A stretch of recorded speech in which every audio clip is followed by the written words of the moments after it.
If you're heading out the door this morning, things aren't looking too bad. Taking a live look right now over in Glen Jean.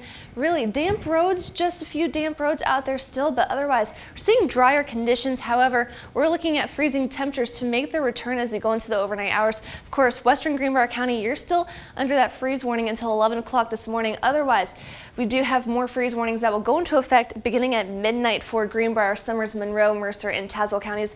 Those will expire at 10 o'clock tomorrow morning.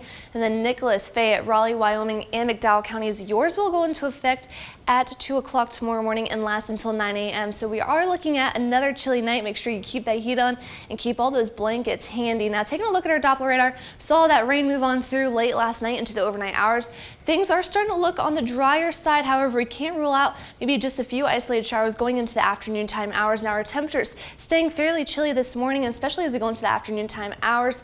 We saw fairly decent temperatures for your Mother's Day, but unfortunately, those warmer temperatures not staying with us. We're starting off in the mid to upper 30s this morning, and even some low 40s, 41 in Lewisburg and Union, 36 in Richwood, 39 in Fayetteville, Summersville, Oak Hill, and Beckley, and 40 degrees in Welch. So definitely a chilly start to our day.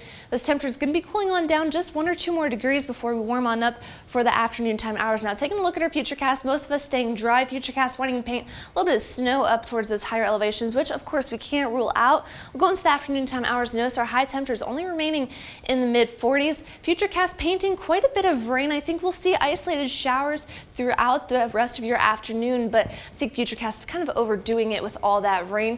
Then we'll start to dry things out going into the overnight hours. Temperatures dipping on down close to freezing once again. So make sure you also keep those plants covered if you can't bring them indoors. Maybe leave a faucet running, dripping, just to be on the safe side. Now, going into your Tuesday, starting off chilly, temperatures will begin to warm on up as we go through the morning time hours in the mid to upper 40s. We'll go into the afternoon time hours, still staying dry under partly cloudy skies, but those temperatures beginning to warm back up into the mid 50s for most of the area.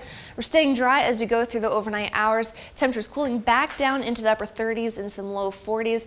We're starting off your Wednesday a bit chilly, but we're warming back up and still staying dry as well. So the chances of rain, of course, not at 0, but we are staying at very low as far as those rain chances go.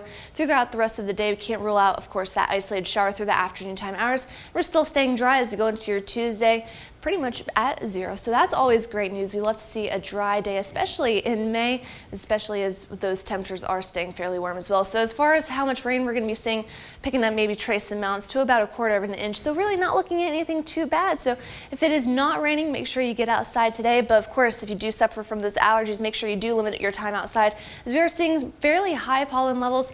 Most of those predominant pollens being oak, birch, and maple from the oak, birch, and maple trees. Now, taking a look at our hour-by-hour planner, those temperatures not warming on up all that much. Could see an isolated shower. Otherwise, cloudy and gloomy conditions to take us through the rest of our day. But the good news is, taking a look at the next 7 days, we're drying things out through the middle of the week. Temperatures beginning to warm on up back into the 50s and 60s beginning tomorrow. We'll really warm things up as we end your week and go into next weekend with those temperatures warming back up into the 70s. But of course, those rain chances increase along with those storm chances.